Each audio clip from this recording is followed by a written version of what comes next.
I'll call our meeting to order this morning. This is the March meeting of the Wilson County Board of Zoning Appeals. Appreciate everyone coming this morning. We have a published agenda that's in front of the board this morning. Do we have anyone who's on our agenda that wishes to withdraw or have their case deferred to another time?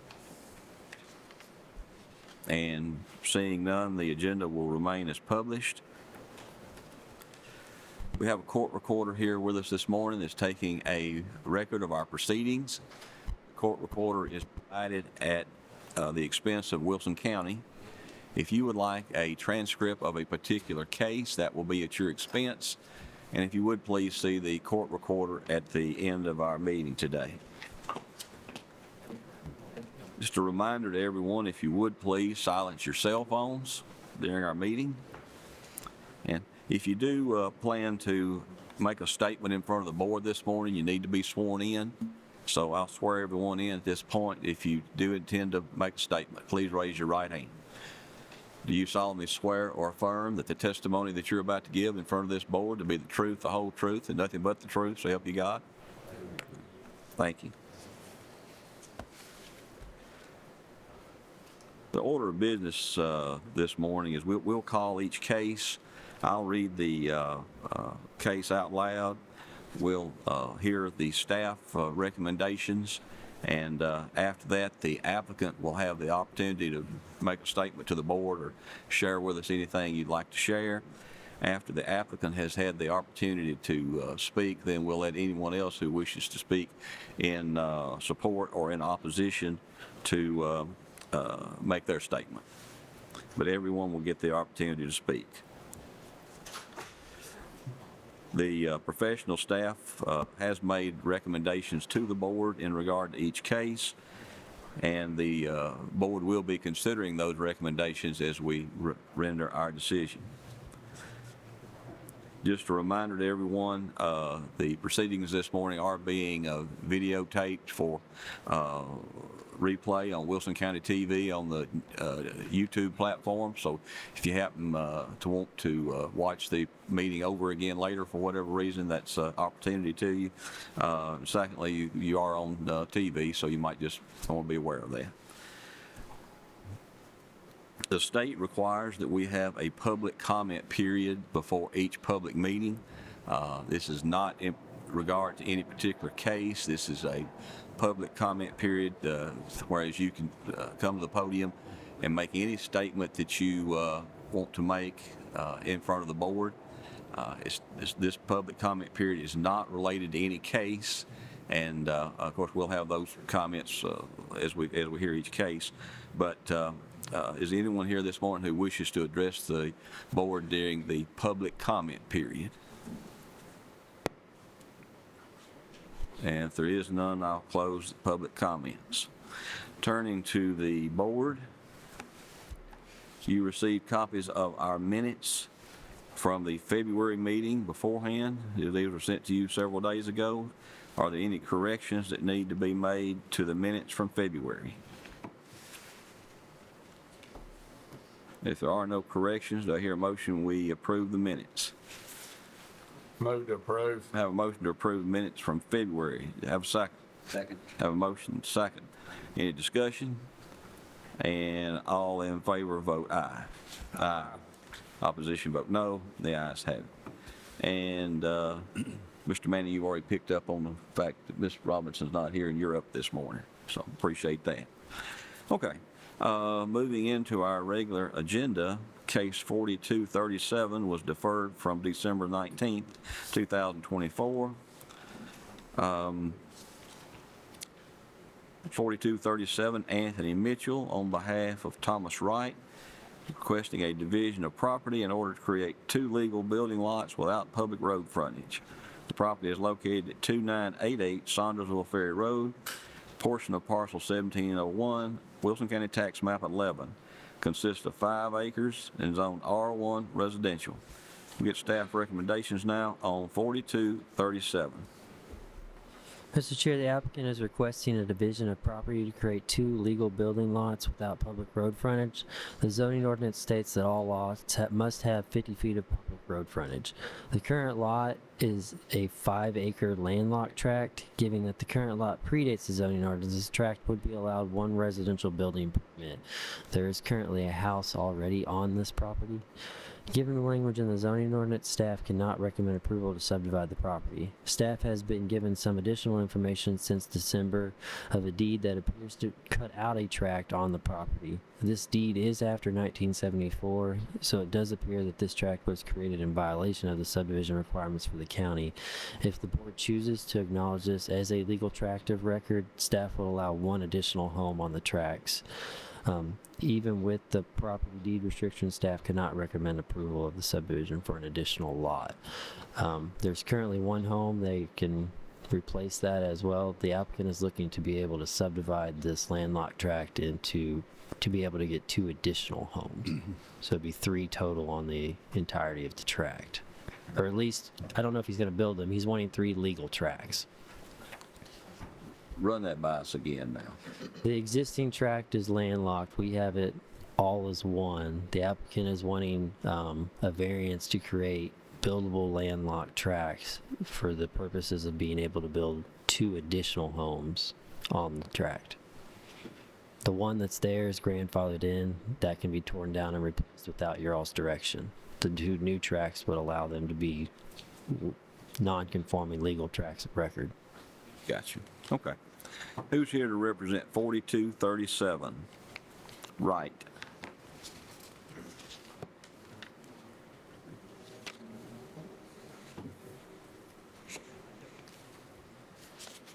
You would please give us your name and address for our record? Anthony Mitchell, 305 Anchor Lane, Old Hickory. What would you like to tell the board, sir? Just that there are 3 heirs, the wife and my 2 cousins. The deceased, daughter and son.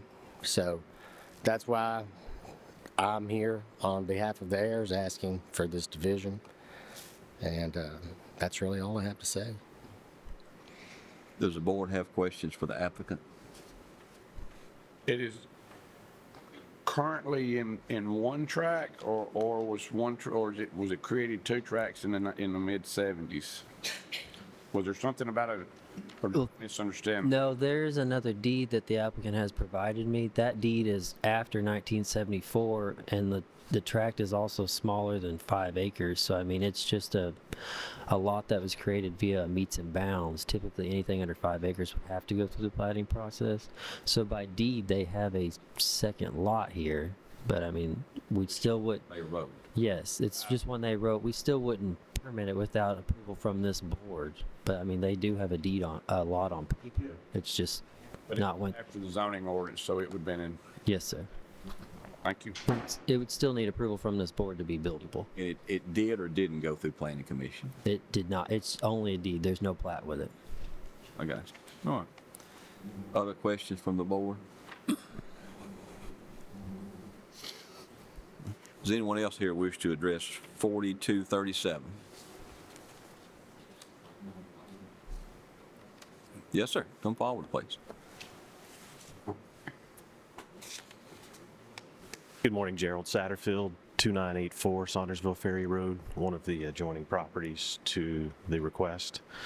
Our concern is the family owns additional land next to this, and if this was set as a precedence for approval, that this would continue down on what we have as a private driveway. It's not a roadway. It's not a county road. So that's one of our biggest concerns. The board has already acknowledged there's an existing home on the lot, so that was our other concern.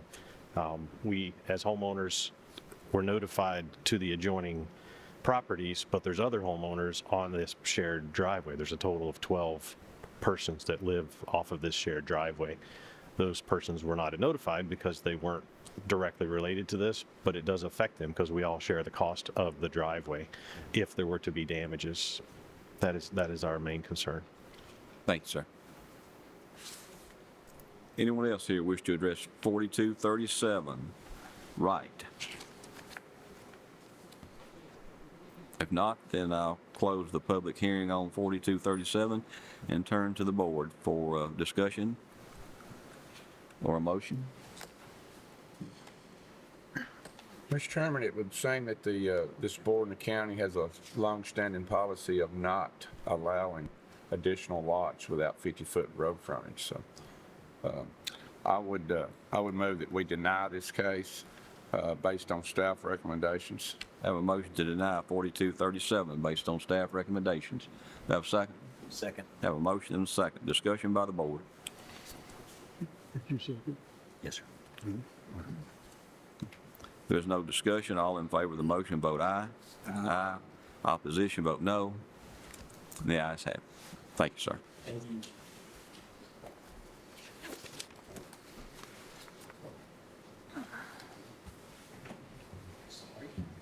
Our next case is case 4255, was deferred from our February 20th, 2025 meeting. David Steinbreck is requesting to use the property for short-term rental and requesting a variance from the 2-acre requirement. The property is located at 604 Gay Winds Drive, Lot 19, Gay Winds Group C, Parcel 19 on Wilson County Tax Map 32I, consists of .81 acres, zoned R1 residential. We'll get staff recommendations now on 4255. Mr. Chair, this case was deferred from your February 2025 meeting. Applicant is requesting to use the property for a short-term rental and requesting a variance from the 2-acre requirement of the R1 zone property. Staff members have received a business plan stating how the applicant considers using the property. If the use is granted, staff recommends the business plan be made part of the approval and put the applicant on notice that if there are any changes to the structure or expansion to the use of the property, the applicant must appear before the board with a revised plot plan and business plan for approval. The applicant does have a caretaker who resides within 10 miles of the short-term rental. If the board approves the request, the applicant must provide this contact information to WEMA, the zoning office, and the county sheriff's office. The home is listed as a 4-bedroom, 2-bath with a limit of 8 guests. Typically, the board will allow 2 guests per bedroom. Airbnb short-term rentals are use permissible upon appeal in the R1 district with a minimum acreage requirement of 2 acres. Given the language in the zoning ordinance, staff cannot recommend approval of the short-term rental use for the home as the property only consists of .81 acres. If the use is approved by the board, they typically approve this as a first-time request for a period of 1 year. Okay, here's here to represent 4255. Good morning, Mr. Chairman, members. Thank you for your service. I'm Jamie Holland on behalf of the property owner. And before we get too far, I just want to get my client to recite some facts of how we got here in the first place. Hi, I'm Dave. Name and address for our record. Dave Stunebrink, 2312 Hampton Avenue, Nashville. My wife and I purchased this property as a hopeful long-term retirement place for ourselves. And it was currently a short-term rental when we purchased it, and we got to know the previous owner had owned that and ran that for a number of years. He told us that there were no permits required in this area, as there is, we're familiar with the Nashville rules for this, where they have permitting, and they said that the property was, just able to be used as short-term rental property, as he had been using it for a number of years. I wanted to do my own just due diligence on that and went to the Mount Juliet office because I thought it was under that jurisdiction. They sent me out here. I came to an office here and spoke to a couple of people just to say, hey, just wanted to make sure we could use this as short-term rental. Whoever, and I can't recall who it was that I spoke to. It was either planning or zoning, but they looked up the property. Nobody had mentioned anything about a minimum requirement of acreage. And we just, and that there were no permits, because that was my thought. I was like, we probably will need a permit. And they said there's no permitting here. So at that, and the realtor who sold us the property had also told us that it was able to be used and that she had called here to check on that. So we had purchased the property under that assumption, from a, largely a financial standpoint as well, that rental would help us to purchase it and to pay for that to long-term, the hope for us to move and retire into that. So that's the background. Thank you. Could I ask one quick question while you're, what was the time frame when you talked to all these people? How long ago would that have been? Particularly when you came and talked to someone in planning and zoning here at the courthouse. It was when we purchased it in 22. Okay. Yes. I just wanted to clarify that. Thank you. Yeah, Mr. Chairman, he bought it in 2022, and I think that was under the prior ordinance that's in the zoning resolution. And I've endeavored, with the help of Ms. Murphy, who, by the way, I need to state for the record, is a fantastic employee and need more of them. But in the 2018 version, looks like that according to the agenda here, passed in March 6 of 2018, and I just couldn't find anything that said short-term rental in it at that time. That would have been the operative ordinance when he purchased the property in 2022. Are you arguing the wording in the ordinance is, I'm saying that you had a revision to that ordinance in 2024, is my understanding. And I think it lacked the word short-term rental. Instead, it was just bed and breakfast. I'm just saying there might have been some confusion at the time, which his due diligence failed under the current ordinance. The revision to The revision did not, do with R1. It was A1. our revision in 24, it did not amend anything in the R1 section. That's been in effect for It did amend R2 and A1, years. but as far as the R1 section, it was not touched. Okay. And When that did the 2-acre minimum go into effect on R1? When did all that happen? March of 2018. Okay. And I just couldn't find that ordinance to review. I can speak on that also. In the ordinance, when it was the resolution that was adopted into the zoning ordinance in March of 2018, it did state it was as a bed and breakfast.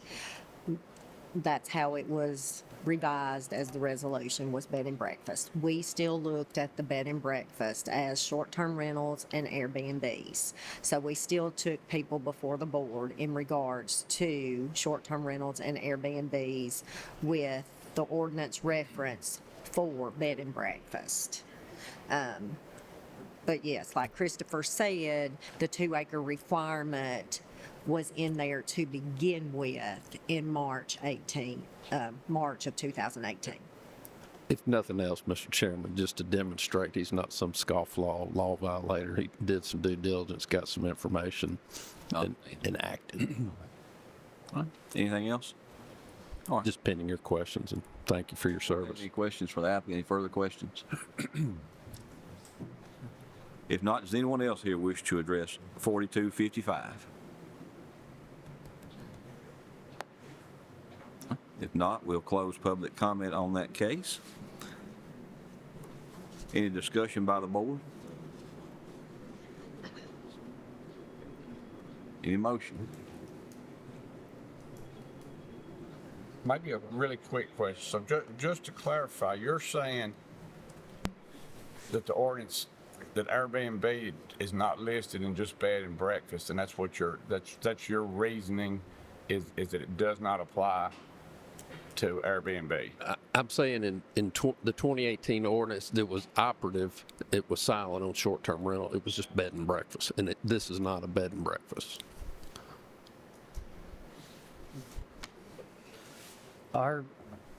Short-term rental, I think you're getting down to, maybe just terminology. Our bed and breakfast definition states Let's hold it that. just a minute. Okay. Mr. Jennings, we can call these things a dozen things. I agree with what Christopher said, and then we go. We've used it as a mark all the time, in our zoning board. And we have consistently done that for a number of years. As long as I remember the circumstance. All right. Mr. Neal, did that answer your question? Yes. Okay. All right. Again, turning to the board for a motion in regard to 4255. I make a motion we deny based on staff recommendation. We have a motion to deny 4255 based on staff recommendations. Do I have a second? Second. I have a motion and a second. Do we have any discussion? If not, all in favor vote aye. Aye. Opposition vote no. And the ayes have it. Thank y'all.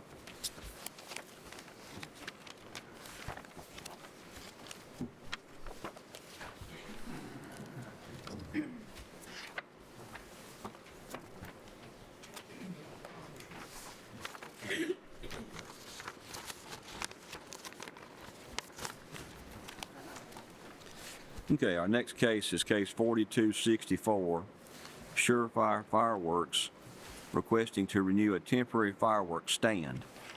The board approved this use on July 18th, 2019, for a period of 5 years. The property is located at 3193 South Mount Jit Road, Lot 2, Vastola property, parcel 1.05 on Wilson County Tax Map 118. It consists of 2.26 acres and is on C1 Neighborhood Commercial. We'll get staff recommendations now on 4264. Applicant is requesting to renew the temporary fireworks stand. The board approved this on July 18th, 2019 for a period of 5 years. The board has determined that fireworks sales are considered retail sales and similar in nature to convenience market in past similar cases. Staff sees little adverse effect in granting the use and can recommend approval for an additional 5 years. Fireworks stands are typically granted on a limited approval time. An updated plot plan for this site needs to be submitted as part of this approval, as I believe they're utilizing the plot plan from the last 5 years, and there's been a building placed on this site in the interim. Okay, who's here to represent 4264 Surefire? Brenda Rara, 1946 Murfreesboro Road, Lebanon, Tennessee. And what would you like to tell the board, ma'am? Been there for 10 years. I've never had any problems or any complaints. Does the board have any questions for the applicant? I know we go over this periodically, but just for everybody, no fireworks are allowed to be set off on site and all that kind of stuff. I know. Yes, I know that. Yeah, I just, for the With the record. signs up. Exactly. Okay. Thank you. All right, anyone else here wish to address 4264 Surefire at Mount Jit Road? Okay. If not, we'll close this public hearing and turn to the board. Do you have any discussion or motion? I got a question. Go right I ahead. guess probably of Chris. Chris, no complaints on this property for fireworks? No, I've not been made aware of any, sir. Okay. Any other questions or discussion by the board? Christopher, is this adequate for a site plan? Yeah, that's adequate for a site. I just need a new one for this site. So, I mean, I need that to be revised because Okay. where that 10 is shown on that one is right over top of that building in the image now. Okay, you understand that he needs a new map? Yes, I'll get it. Okay. Any other questions, comments? In regard to 4264, I'll move that we approve the request for a period of 5 years with the stipulation that the applicant provides a new site plan to the staff for their review and approval. No fireworks to be discharged on site. Do I have a second? Second. Have a motion and a second. Discussion? And if not, all in favor, vote aye. Aye. Aye. Opposed, vote no. The ayes have it. Thank you. Don't go far. You're next. Case 4265, Surefire Fireworks, requesting to renew a temporary fireworks stand.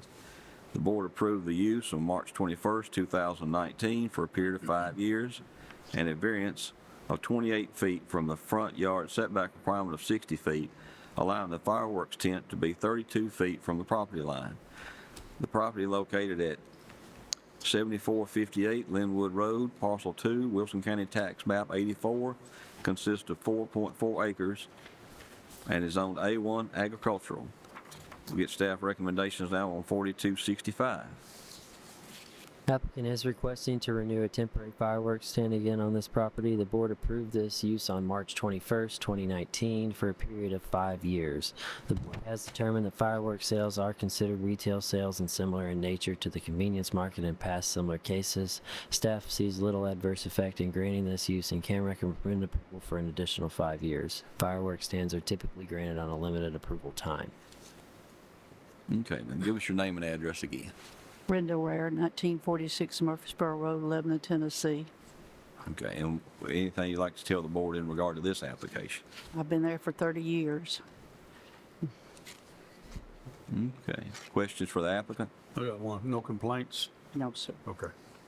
I don't have a question, but, and this doesn't apply to you, but anything you can do to get the owners to help clean that property up would be good. I've tried, Well, we've all tried, but anyway. really have tried. This is at the BP where the tornado blew it down, but anyway, so. Like I said, that's not your deal, but anyway. Did a little bit. Yeah, they do a little bit. Thank you. I'll be quiet now. Any other questions from the board? Anyone else here wish to address 4265 Surefire? This is up at Linwood Road on I-40.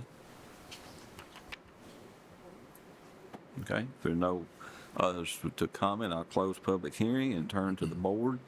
In regard to 4265, do I have a motion? Mr. Chairman, I will move to approve based on staff recommendations and testimony given for a period of 5 years. I have a motion to approve 4265 for 5 years. Any discussion? Yeah, we're gonna still also put in there no fireworks on the property. Absolutely. Discharge. Yes, okay. And was this, Christopher, was this site plan okay on this sketch?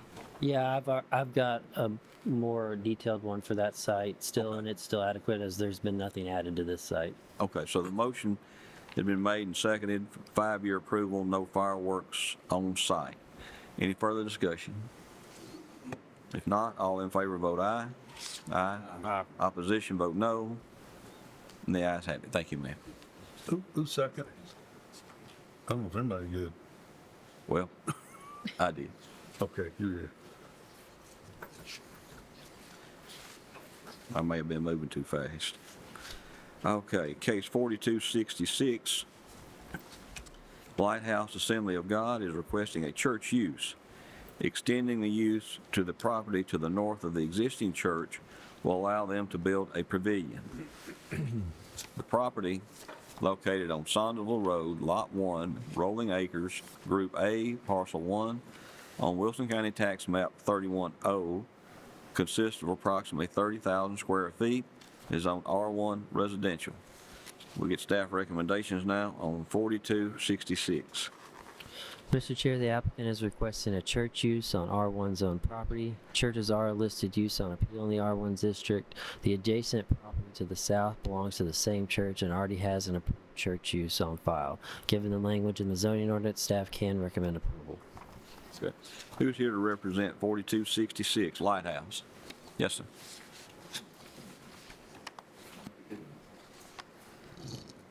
Bob Keek, Robert Keek, 6141 Saundersville Road, Mount Juliet, Tennessee. And what would you like to tell the board, sir?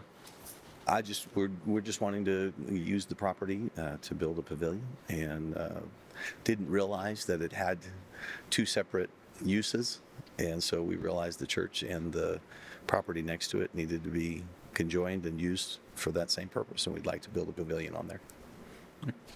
Any questions from the board? Are there two separate tracks or are you combining them into one track? I mean, you can answer that. I believe they're going to leave them separate Two tracks. separate tracks, so is that correct? Yeah, I think that's the reason he's here, isn't it? That's just two tracks. That's because Yes. identified as two separate, we realized that. Yeah. Okay. Any other questions for the applicant? And do we have anyone else here wishes to address 4266 Lighthouse Assembly of God? Okay. If not, we'll close public comment and turn it to the board for discussion or motion? I'll make a motion to approve case 4266. Have a motion to approve Recommendations. 4266 based on staff recommendations. Do I have a second? Second. That's second. Okay, any discussion? If not, all in favor vote aye. Aye. Opposition vote no. The ayes have it. Thank you.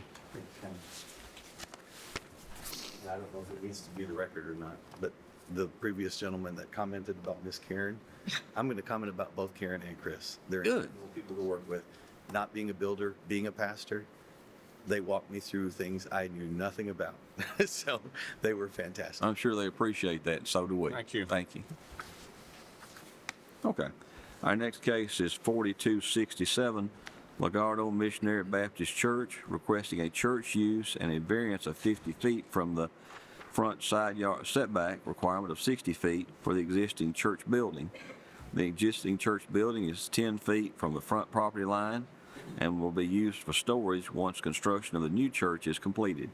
The property is located at 8147 Highway 109 North, parcel 28, on Wilson County Tax Map 27, consists of 2.5 acres and is zoned A1 agricultural. We'll get staff recommendations now on 4267. Right, Mr. Chair, I've split this out, so I mean, you all can choose to vote on it all at once or vote on the variances separately, but I've split it out in my comments just in case you choose to do that. The applicant is requesting a church use and a variance of 50 feet from the front yard setback requirement of 60 feet for the existing church building. Churches are listed as a use on appeal in the A1 zone district. There's a deed dating back to 1972 for the property that belonged to this church, meaning the property has operated as a church prior to adopting zoning. Given the language in the zoning ordinance and this being an older lot of record with church use, staff can recommend approval for the church use. The setback variance request will allow the existing church building to be used for storage. Because this is an existing building, staff can recommend approval of the setback variance request, as the construction of this building would have also predate the zoning ordinance. It is 10 feet off of Highway 109's right-of-way, but it does seem to have been there long before the right-of-way was ever extended. Okay. Who's here to represent 4267, Lagardo Missionary Baptist Church? Yes, sir. Good morning. My name is Larry Green. My address is 1585 East Division Street, Mount Juliet. Anything you'd like to tell the board, sir? We're just waiting for your approval. Okay. Board have any questions for the applicant? Once the new building's built, what's your plan for the older building, long-term wise? Long-term wise, it would be storage if possible, but just storage. And I guess when the highway was built, that moved the highway paving closer to the Yes, it building. It did quite a bit on that side. did. That it did. Yeah. All right. Anybody else have questions for the applicant? If not, does anyone else wish to address 4267, the Lagardo Missionary Baptist Church? Thank you.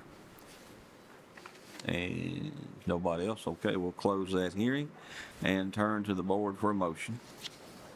I make a motion we approve based on staff recommendation. Is that for both paragraphs? Both? Okay. We have a motion, motion to approve 4267, both instances, the use and the setback based on staff recommendations. Do we have a second? Second. Have a motion and a second. Any discussion? If there's no discussion, all in favor vote aye. Aye. Opposition vote no. The ayes have it. Thank y'all. Okay. The new building. Our next case is case 4268. Kevin and Krista Farrell requesting a variance of 3 feet from the height requirement of 22 feet for an accessory structure. If the variance is approved, the proposed accessory structure will be 25 feet in height. The property is located at 6670 Cairo Bend Road, Lot 19, Belle Isle, parcel 3.18 on Wilson County Tax Map 15. Consists of 5.04 acres, zoned R1 residential. We get staff recommendations now on 4268. Mr. Chair, the applicant is requesting a variance of 3 feet from the height requirement of 22 feet in order for an accessory structure to be approximately 25 feet tall. Given the language in the zoning ordinance, staff cannot recommend approval. If the accessory structure matches the primary building material and the primary roof pitch of a resident, a height variance would not be required. Okay. Who's here to represent 4268 Farrell?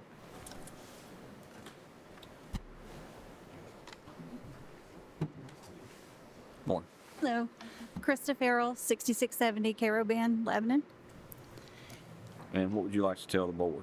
So our actual variance is only 9 inches. The pitch that we're requesting is going to put our building at 22 foot 9 inches.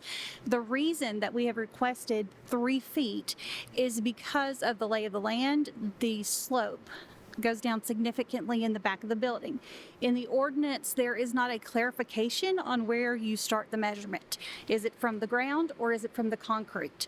That is our issue and the reason that we requested the full 3 foot to cover us irregardless of where you measure from. But it is only actually a 9-inch variance. We're requesting that because it does match the pitch of the house. It does not, we're not going to brick it because it is a shop.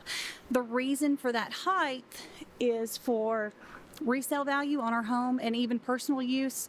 We want it to have 14-foot doors, which requires a 16-foot wall. So if we lower the pitch, aesthetically, it's not going to match our house. Our house is 35 foot tall, and it has a very steep pitch. That's the reason for our request. Thank you. Does the board have questions for the applicant? So you're matching the roof pitch, which is very steep. You're wanting to put a very steep roof on the accessory. Is that correct? It's a 512 pitch on the accessory building. Multiple reasons. Which matches the house. Correct. Okay. So why are you here? Because I need that 9 inches. Because the exterior doesn't match the bricks. You're not. The exterior is not. It's going to be a metal shop building. We're not going to brick it to match the house. And you can't adjust the grade or anything? So the issue is where we are, the grade starts level at our house and it drops off 22 foot by the back of the building. So by the rear of the building, because it's a 30 by 70 foot building, by the back of the building, we're 22, I believe, inches out of the ground with the concrete. There's not a clear evidence in the ordinance of where you start the measurement from. And even when asking, it's unsure of if it's going to be measured from dirt or if it's going to be up on the concrete. So Who's doing the measuring? The building inspector's office. Where do they measure from? They normally measure from the ground. And I think I brought this up last month. So if the front of the building's ground level, the back of the building, what you said, I thought I got it, you measure at the middle of the building? Well, we'll measure peak to the ground on the front and peak to the ground on the back, and then we take the midpoint average. So if you need 9 inches in the back, you may not need it in the middle where they. I need 9 inches in the front. Okay. And what about a 4.5 to 12 pitch? We can change it if we have to. We just really wanted it to match the house. It's going to be up kind of closer to the house and just. So the house is a 5-inch pitch? I believe so, yes, sir. Huh. And on Belle Isle, we don't have any neighbors adjacent to us. We're on a 5-acre tract. There's no neighbors to the left, only right-of-ways. We have no neighbors to the right. We've spoken to neighbors that live on Belle Isle. No one has any complaints. It's not going to obstruct any views. It's just for our personal use for storage to be able to house an RV, and we're only a mile from the lake. So if we wanted to put a wake boat in there, or future owners possibly be able to put a wake boat in, I can't speak, a wake boat inside the garage.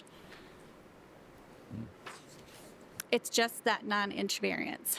And Well, it's just that we turned down 4 of these last month. I understand that. I was told. And I understand you'd like to do it.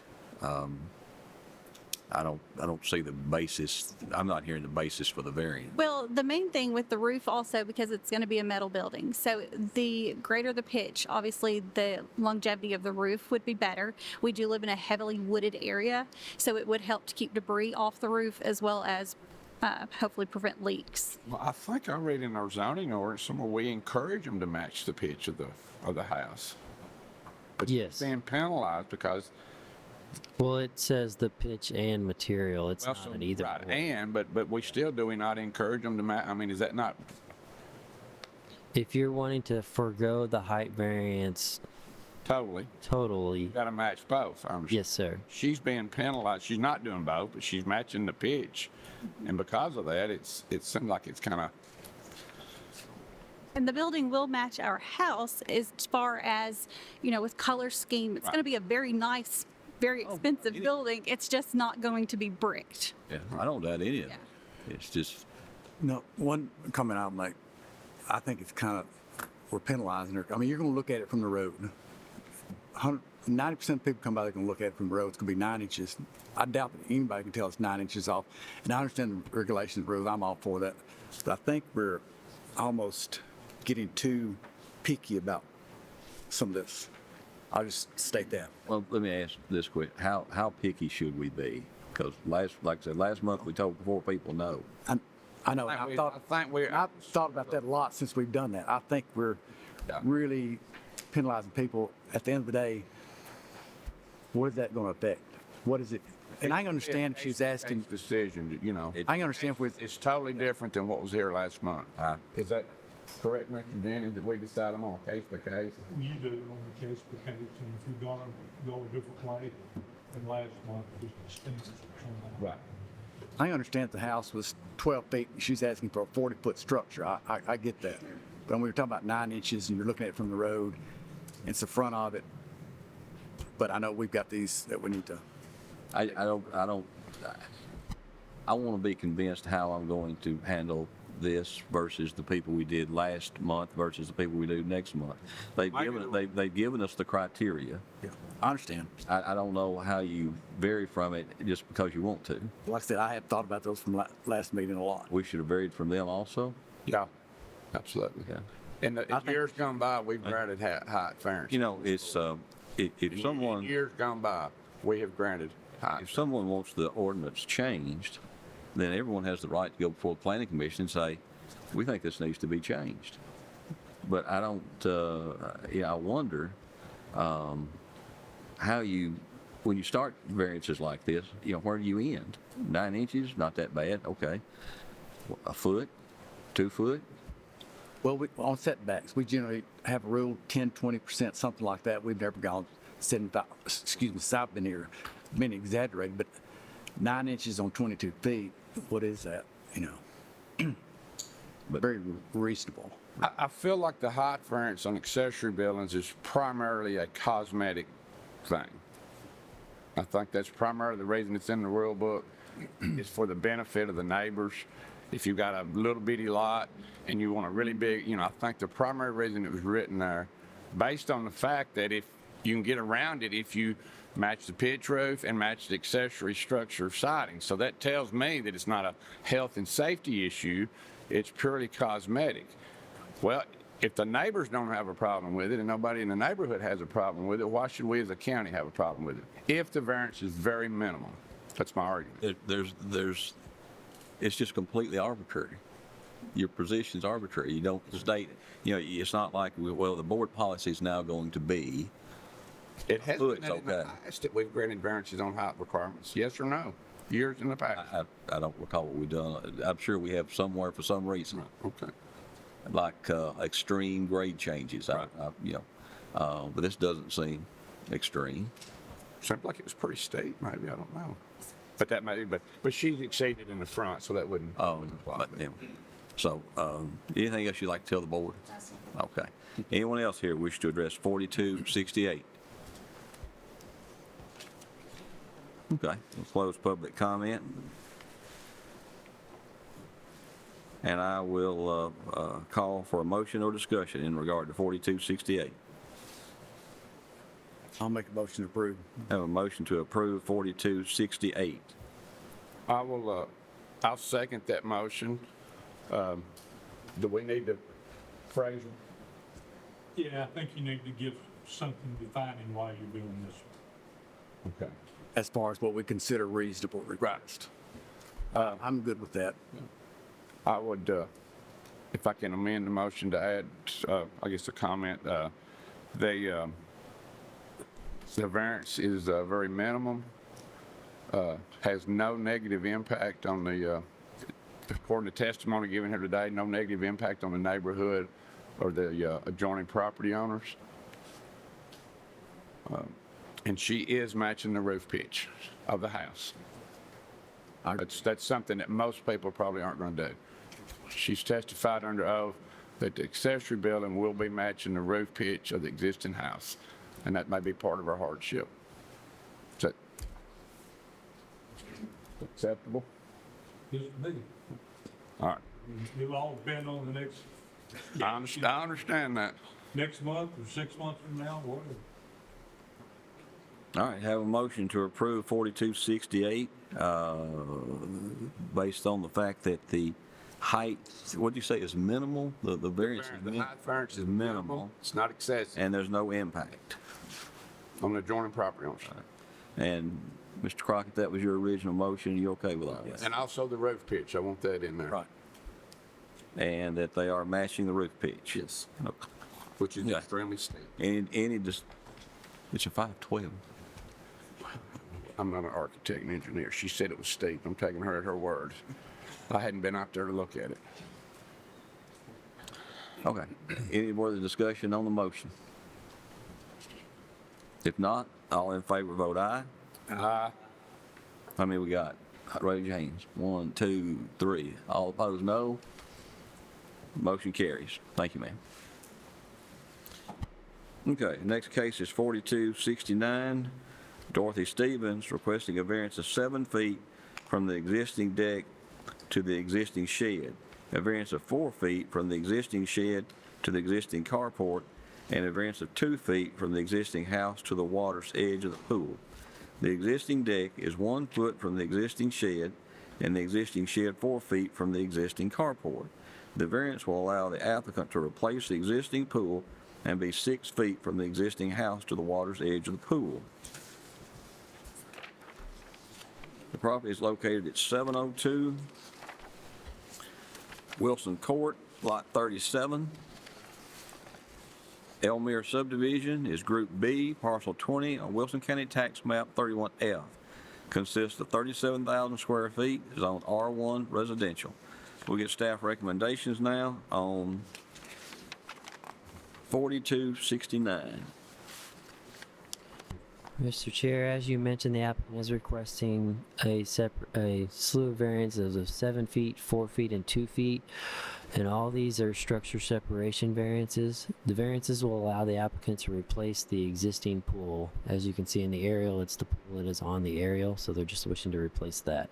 This is not an old attractive record, with the lot was being created in 1978. Staff will note that on site review, the applicant stated that all the structures were in place when they purchased the home in 2017. They have not added any new structures to the property. They are asking for this variance so that they can replace the pool in its existing location. Given the language in the zoning ordinance, staff is unable to recommend approval. Okay, who's here to represent 4269 Stevens? Yes, ma'am.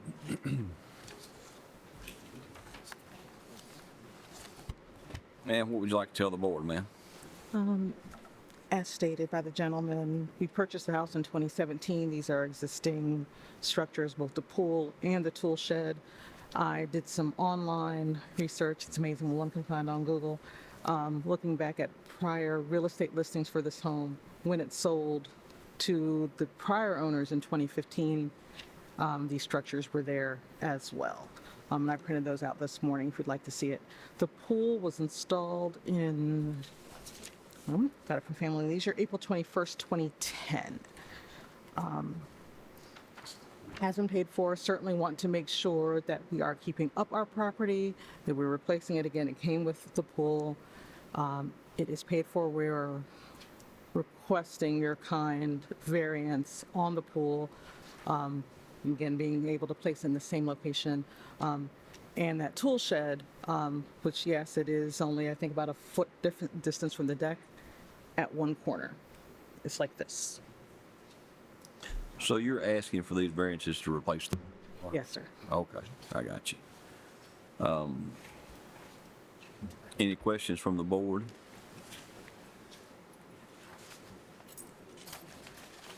If not, Tool shed have a brick floor in it, or is it a wooden floor? Oh, it's blacktop. Okay. So It's like it's more of an enclosed carport at this point. Okay. I don't know if it was originally a carport. You consider it a temporary structure. No, sir.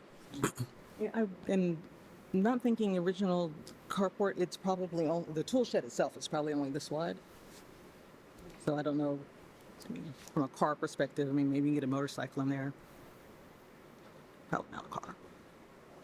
What would be her condition if she were not replacing the pool? Would she have violations with some of these accessory buildings? Would she be before us if she were not replacing the pool?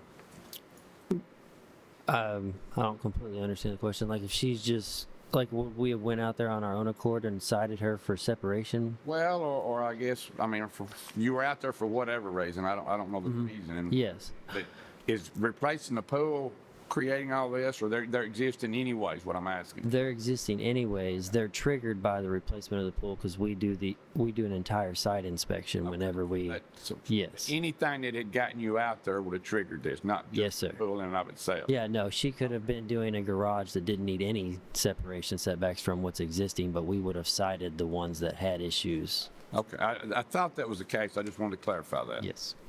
And I can speak to that too. When somebody comes in for a zoning compliance certificate, even though she was requesting the certificate for the pool, we have to make sure that everything on the property meets the setbacks. So if it doesn't, then I can't do a certificate. So if she even came in for a garage that met all the setbacks, all these other structures that didn't meet setbacks. Yes, I can't, when everybody comes in for the certificate, the whole property and all the structures on the property have to meet their setback requirements. I've got one question, Chris. Yes, sir. For example, the first line here is talking about 7 feet variance. What is the variance? What it's supposed to be, 8 feet? 8 feet separation. Like a 90% request. Yes. Asking for 7 feet, it's supposed to be. Yes. So the 7 feet is from the pool deck to the tool shed. The 4 feet is from the water's edge to the existing house, and the 2 feet is from the tool shed to the carport. As far as percentage, those are large requests, correct? Yes. Are there, and I guess this is for maybe Chris, for you, is there any structures that could easily be moved that would still allow her to have the pool, but move, there seems to be several structures here. I don't know the actual size or dimensions or if they're on concrete. Can any of them be easily moved slightly or to some degree, or? What's your definition of easily? I mean, Well, without it costing her an arm and a leg and, the carport and the tool shed, I mean, I don't know how long they're lived in, obviously. I mean, she's got a lot of storage in all those. So, I mean, you're talking about that. I don't know about the carport. The tool shed looks like it's been added on to at some point. So, I mean, you're talking 2 separate structures in essence.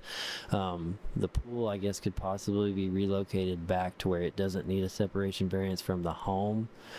But the deck is existing. For me personally, I'm not worried about the pool, is because this can be a safety, because it's one of these dwellings, one of these outbuildings catches on fire, and it's 2 foot beside your house, then your house catches on fire.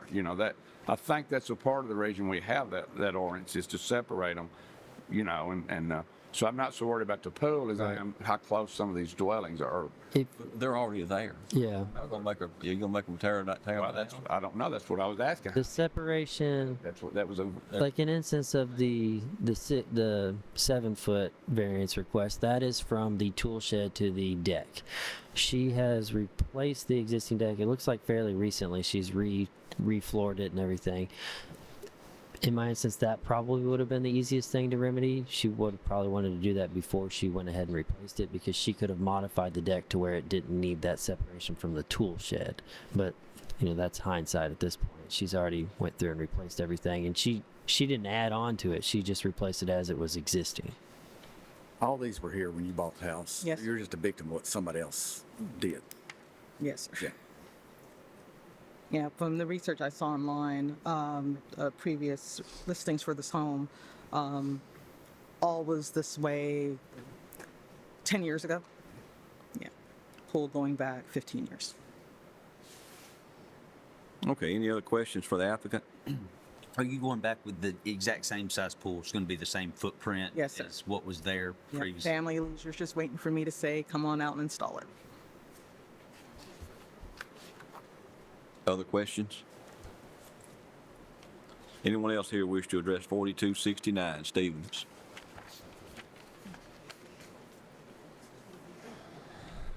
Okay.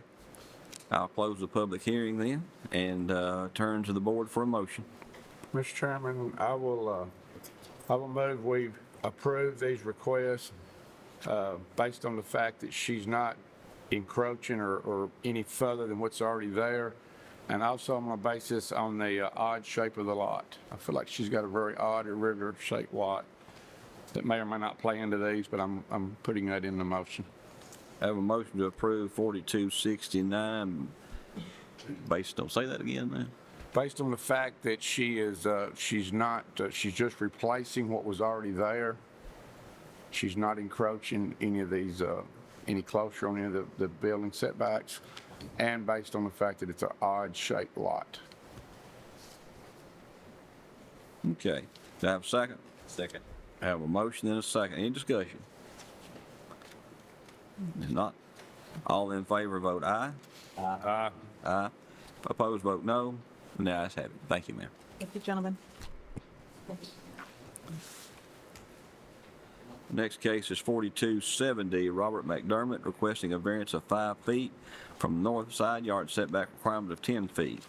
If the variance is approved, the proposed addition will be 5 feet from the north side property line. The property is located at 238 Rocky Top Trail, Lot 15. Trailwood Farm is Group B, Parcel 43 on Wilson County Tax Map 117B, consisting of 16,200 square feet, zoned R1 cluster. We get staff recommendations now on 4270. Mr. Chair, the applicant is requesting a variance of 5 feet from the setback requirement. This is not an older tract of record, with the lot being created in 2006. Given the language in the zoning ordinance, staff cannot recommend approval. I also want to point out that this is part of an R1 cluster, where the specified side yard setbacks for this entire development are 10 feet, as opposed to what you're typically looking at as an R1 straight zone of 15 feet. So a variance of 5 feet in this instance will allow the applicant to be 5 feet from the property line as opposed to 10. Okay, who's here to represent 4270?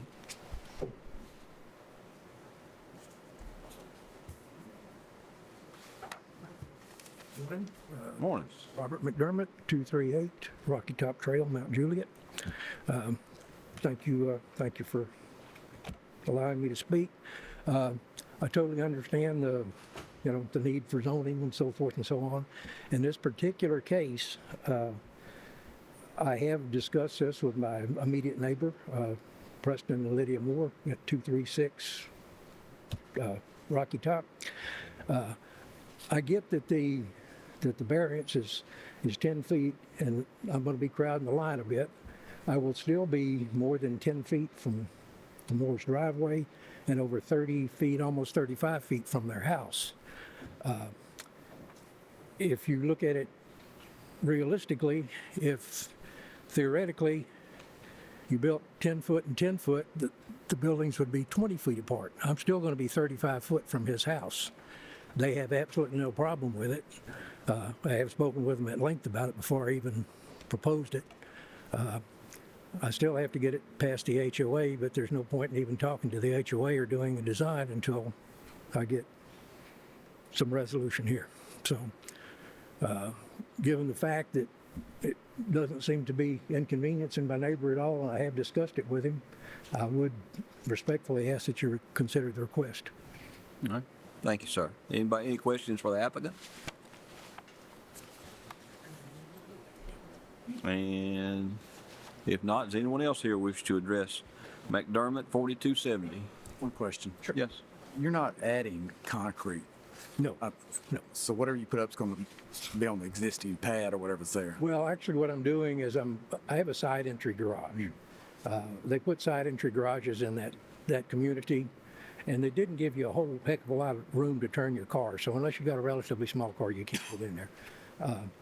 My wife and I have decided this is going to be our forever home. She has some mobility issues. It'd be a lot nicer if we could have a front-facing garage there. The HOA has, in 2 instances that I know of, approved front-facing garages. So I'm looking at building an attached parking structure, and the farthest wall is going to be 5 foot from the property line. And it has to be that, or I can't get 2 cars in there, basically. And like I say, I did discuss this at great length with my neighbor.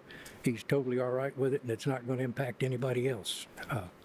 So, like I say, I totally understand the need for zoning laws, and you don't want people building willy-willy everywhere, but I did kind of do due diligence and make sure I'm not impacting anyone else. So, that being the case, I'd really appreciate your In the R1 zone, the side yard setback's supposed to be 15, right? 15 feet. Cluster got it down to 10, Yes, sir.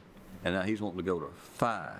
That is correct. Yes, sir. But I will still be over 35 foot from my neighbor's house across his driveway. So, like I say, theoretically, on that same zoning plan, we could be 20 feet apart if we were both 10 and 10 from the property line. So I'm still going to be over 50% of the minimum. Well, that's provided that the cluster had been approved that way, but they may have looked at it differently if the houses were 20 feet apart. What happens 10 years from now when your neighbor builds this exact same garage, and then because we've set a precedent, then he's 5 feet from the property line, then we got 2 buildings that are 10 feet apart. I don't, Nobody knows what's going to happen. Yeah, I understand the point. And if we let you do it, obviously we'd have to let your neighbor do it, if they wanted to in the future. Yeah. It's on these very, very, very small lots, that's a pretty bad precedent to get started, in my opinion. Well, I understand your reason. You got all the reason in the world, but just need a bigger lot. I can't, that's my opinion. Does anyone else have any questions for the applicant? And if not, Are you building a permanent structure? Yes. Garage or? yes, it's gonna match the Carport. Yeah, it's gonna match the house. I would like to build a garage. I'm gonna call it a parking structure because I don't know if I can build a garage because there is some pitch to the driveway lot, and I don't know if the garage door would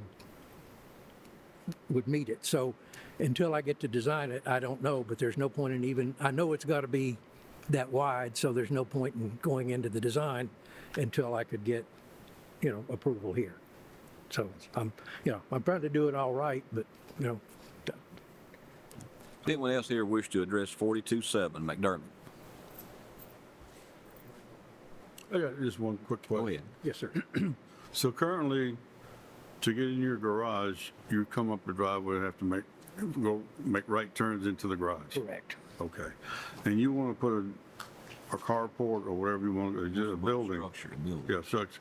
So then you would go from that structure, from a vehicle right into the Yeah, it would be, old garage into a home. yeah, it would be attached, it would pull straight in, basically be like a front entry garage. All right, I got it. If there are no more questions and no one else wishes to address this case, we'll close public hearing and turn to the board for a motion. 4270 Robert McDermott. I make a motion to deny this based on staff recommendations. Have a motion to deny based on staff recommendations. Do I have a second? Second. Have a motion, second. Discussion? All right, if there's no discussion, all in favor of the motion, vote aye. Aye. Aye. Opposed, vote no. And the ayes have it. Our next case is case 4271, Stephen Fisher, requesting to use the property for a small automotive shop. The property is located at 1147 Rome Pike, Lot 11, Foley property, parcel 74.14 on Wilson County Tax Map 59. Consists of 1.91 acres, zone R1 residential. Get staff recommendation on 4271.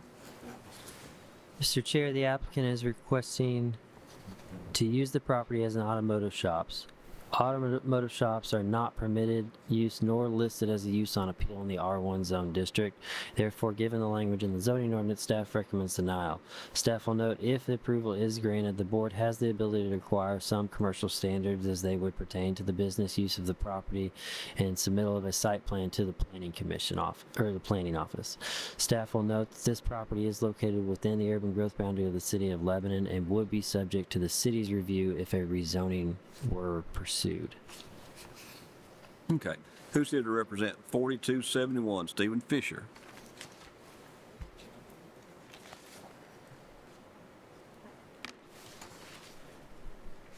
Yes, sir. Name and address, please. Stephen Fisher, 1147 Rome Pike.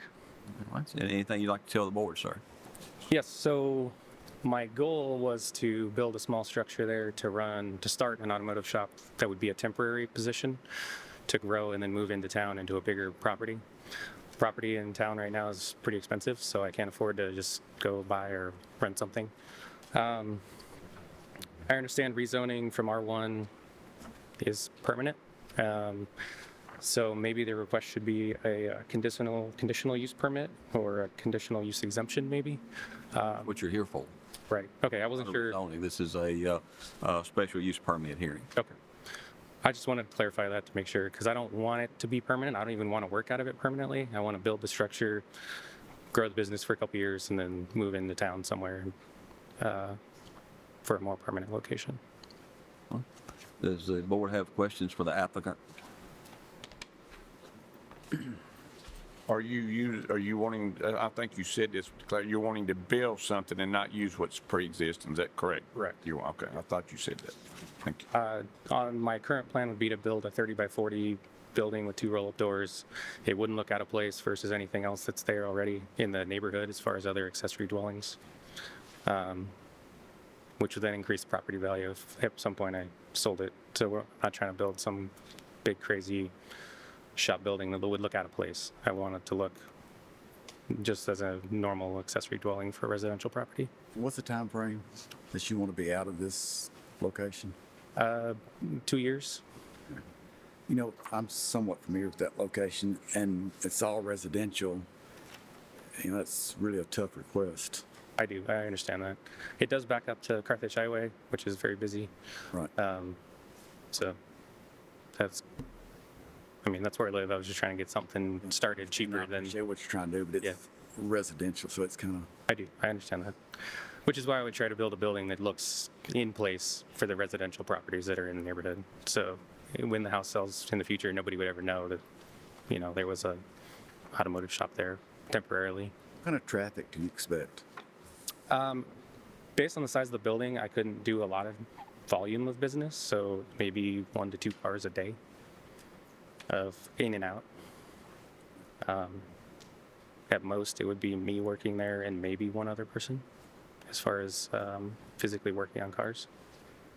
No car storage. I mean, cars not left other than overnight, or there would have to be cars left overnight, as ordering parts can take time for repairs that people want to do. It wouldn't be a quick service like oil change kind of place. I'm planning to do full repairs, engine repairs, transmission repairs, stuff like that. It's another issue. You have 5 or 6 cars parked out there, and it's not a. Okay. Yeah. Okay. Any other questions from the board? Anyone else here wish to address 4271 Fisher? Yes, sir. Come forward, please. If you would yield the podium to this gentleman. Russell Fast, 3315 Nina Circle in Lebanon, Tennessee. So I go to church with him. I'm just passionate about his vision here. We've been looking at the space for the Full Throttle building that's off the square, trying to eventually move into that. But his vision is kind of that pole barn looking thing that looks more like a garage. And I know him personally as someone who works, he's a master tech for BMW. So he works specifically just on kind of high-end vehicles. I'm helping him kind of start the brand. And so the goal would be to speak to kind of higher end car owners, and he would work specifically on those cars. So then the vehicles that are there are not necessarily just your average Honda Accord doing an oil change, right? So it would be and he keeps his property organized as is. So the goal would be to run a business that's professional out of that. So that's my feedback. Thank you. Anyone else wish to address 4271 Fisher? Come forward, please, sir.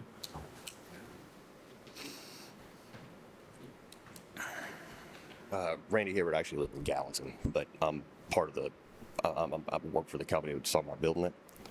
So my question is if he didn't say anything at all about having a few cars come in and out on a daily basis, and we built the building according to setbacks and got zoning and all that kind of stuff, what would happen?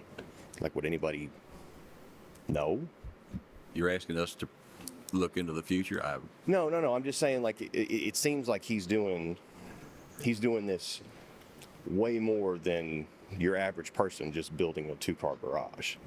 And it's almost like he's being penalized, saying, okay, well, because I'm telling you guys up front, hey, I'm going to have a couple extra cars come in and out of here on a daily basis, that we're talking he may not be able to do what he wants to do.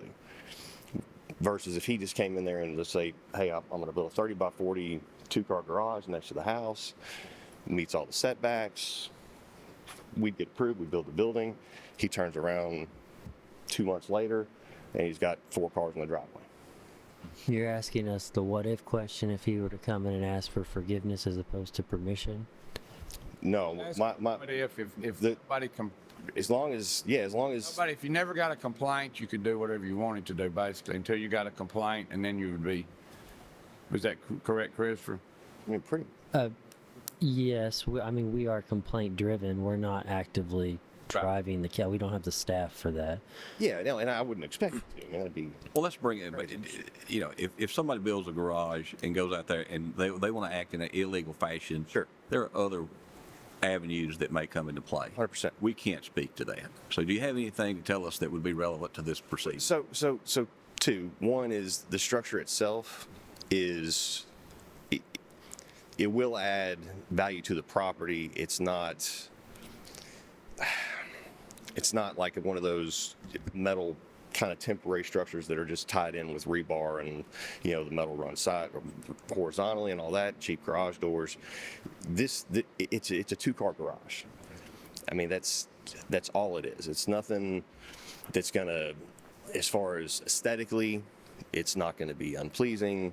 If the gentleman wants to get a permit to build a garage, I don't know that he needs to be here for that. I'm pretty sure he does not. No, you can build that now. He has come forward and asked for a use that's not allowed in this district. It's not the building, it's what he's going to do in the building. Right. And the question for the board is, do we allow a non-listed use? That's it. So I guess my question is, and this is just in general, if I was to do this, is there a certain amount of traffic that is allowed or disallowed? Or I understand you don't want to run a business on your personal property, and I completely understand the reasons why. But if we're talking about a smaller, let's say that we had multiple people in the house, or the grandparents move in, or something like that, is there like a line in the sand that says, hey, once you get to this point? I think when you start taking money for something, it becomes it's going to be viewed as the commercial aspect. I mean, if he wanted to build a garage and put a lift in there and work on cars, his own vehicles, there's nothing that prohibits that. It's as soon as you open up to the public and charge for your labor. Okay. Or charge for your work. It's going to be viewed as a commercial venture then that's not permitted on the R1 district. Okay. But what you're saying here is the exact reason there's zoning laws, rules, and regulations. Agreed. I agree. I just didn't know for any. Right. It just seems as if. But it's respect for the people who live beside you in a residential area. Sure. And that's the reason zoning laws. Yeah, I don't want to. I don't. Again, this is not. I don't disagree. No, folks. I I understand everybody has views on this issue, but we're getting way off track. Okay. Anything else you want to say that's relevant to the variance for the use? No, sir. Okay, thank you. Anyone else here wish to speak to 4271 Fisher, the variance for the automotive garage? Okay. If not, we'll close public hearing and turn the board to the board for a motion. Make a motion to deny based on staff recommendations. Have a motion to deny 4271 based on staff recommendations. Do I have a second? Second. I have a motion and a second. Discussion by the board. If not, all in favor of the motion, vote aye. Aye. Opposition, vote no. No. Yeah, so let me have a show of hands. All in favor of the motion to deny, raise your hand. I'm sorry, I'm changing my vote. Okay, that's fine. All right. All in favor of voting no on the motion, raise your hand. And the motion carries unanimously. Thank you. Okay, next case. The next case is 4272 William McIndoe requesting to use the property for short-term rental. The property is located at 844 Bond Road, John Williams property, parcel 10.07, Wilson County Tax Map 160, consists of 26 acres, zoned A1 agricultural. We'll get staff recommendation now on 4272. Mr. Chair, the applicant is requesting to use the proposed house as a short-term rental. Staff members have received a business plan stating how the applicant considers using the property. If the use is granted, staff recommends the business plan be made part of the approval and put the applicant on notice that if there are any changes to the structure or expansion to the use of the property, the applicant must appear before the board with a revised plot plan and business plan for the approval. The business plan does not state if the caretaker resides within the 10-mile requirement. If the board approves this request, the applicant must make that contact information available to WEMA, the zoning office, and the county sheriff's office, and we need to validate that their caretaker is within 10 miles. The home is listed as a 4-bedroom, 3-bath. The business plan does not state a maximum number of guests. Typically, the board will allow 2 guests per bedroom, meaning the maximum number of guests would be 8. Airbnb short-term rentals are used permissible upon appeal in the A1 zone district with a minimum acreage requirement of 2 acres. That being said, this tract is 26 acres. Given the language in the zoning ordinance, staff can recommend approval of the short-term rental use for the home if the caretaker resides within the 10-mile requirement. Short-term rentals are typically approved for a finite period of time. This would be this applicant's first request at this. Okay, who's here to represent 4272? Yes, sir, come forward, please. Hello, good morning. What would you like to tell the board, sir? William McIndoe, 844 Bond Road. To clarify 2 points, so first one, I'd be requesting 8 applicants, which I believe would comply with the 2 per bedroom. And then for the caretaker, it is our personal home. So would we qualify as the caretaker? Is there so? Only if you are staying within 10 miles while you're renting it out. So we'll define somebody. We can do that. The primary purpose of this is just to rent it out while we're on vacation. So it'd be several times per year is the intention here. Okay, anything else you'd like to tell the board?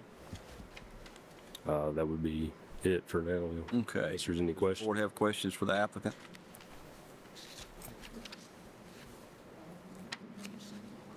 And if not, does anyone else here wish to address 4272 McIndoe? Okay, we'll close public comment. In regard to 4272, do I hear a motion? I'll move we approve 4272 with 8 being the maximum number of guests. Business plan being made part of the approval for a period of 1 year. And your emergency contacts will need to be on file as stated in the staff recommendations. And I'll make staff recommendations part of the motion. Do I have a second? Second. I have a motion and a second. Okay. Discussion? Just make sure you keep up with your date of 1 year. Yes, sir. All right. If there's no discussion, all in favor of the motion, vote aye. Aye. Opposition, vote no. And the ayes have it. Thank you. All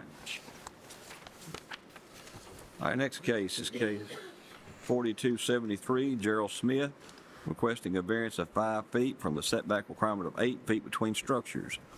The variance will allow the proposed pavilion to be 3 feet from the water's edge of the pool. Applicant is also needing a variance of 4 feet from the setback requirement of 8 feet between structures.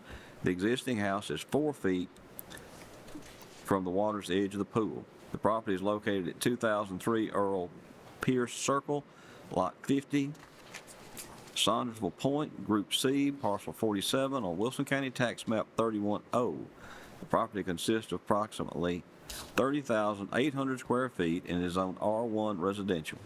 We get staff recommendations on 4273.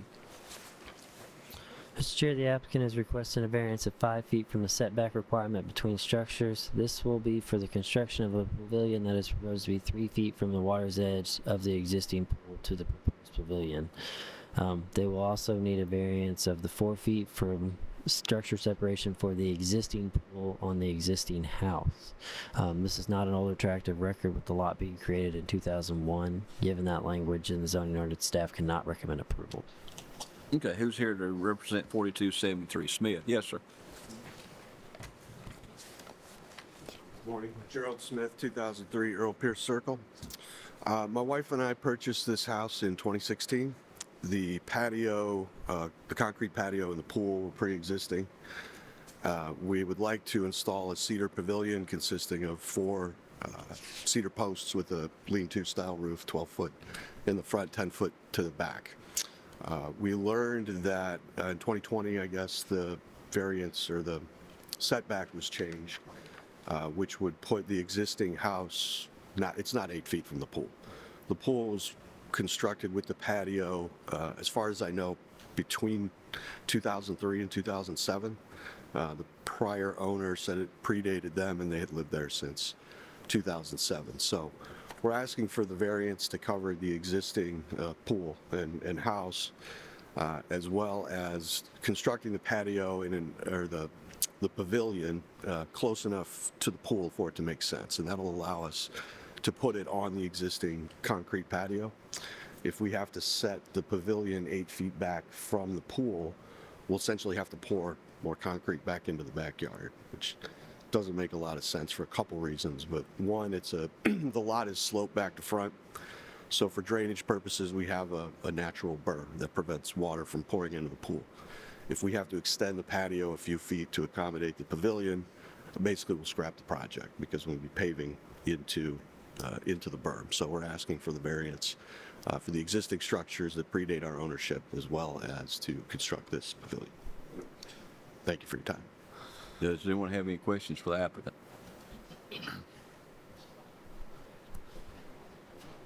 Okay. Does anyone else here? I guess there's not. So we'll close the public hearing on 4273 and turn to the board for discussion or motion.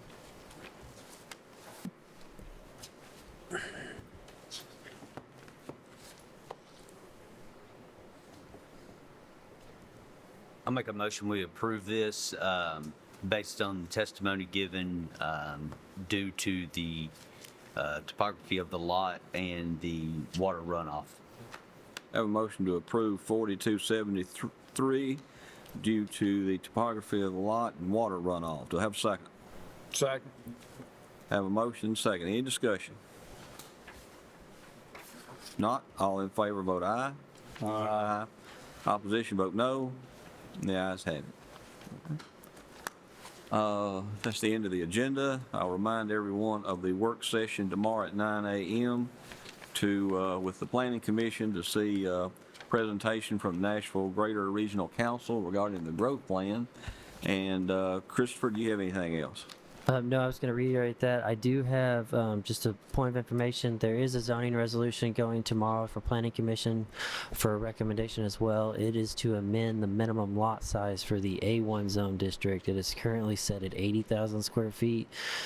Right now, the Planning and Zoning Committee has directed me to find some middle ground from what it was to what it currently is. So that proposal is 60,000 square feet.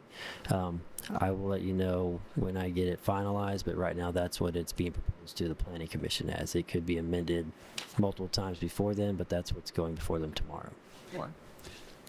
If no one has anything else, we're adjourned.